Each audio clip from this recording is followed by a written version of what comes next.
Hello mga bossing, good day. Meron tayo ditong Mitsubishi Montero Black Series na nilagyan natin ng 9-inch QCY Android head unit. So ito po ang kanyang box.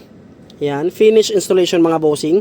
And then ang inabail ng ating client is reverse camera plus head unit. So ito po siya, 9-inch po yan mga bossing, 720p resolution.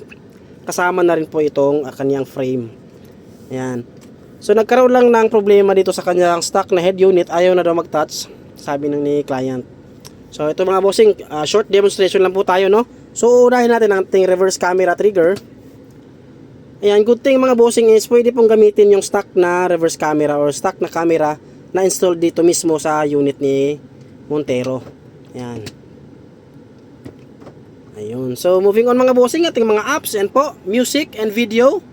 So pwede pong gamitin yung ating flash drive or dito sa dalawang USB slots na kasama ng ating head unit. Yan.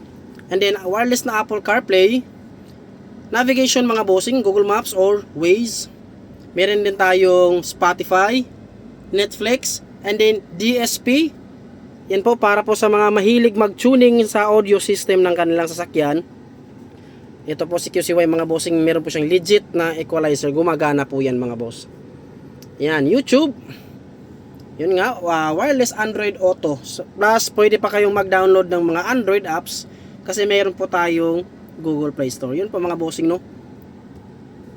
Working po yan lahat mga bossing. So yun po mga bossing, ating very short demonstration dito sa ating QCY 9-inch Android head unit 720p resolution. Available po dito mga bossing sa Andres Auto Accessories, Cagayan de Oro branch. Sa mga gustong magpa-install, mag-avail or magpa-schedule ng installation, send us message mga bossing sa FB para maka-schedule tayo or maka-pre-order tayo ng frame na para talaga sa inyong unit. So yun lang po mga bossing, kita-kits po. Peace!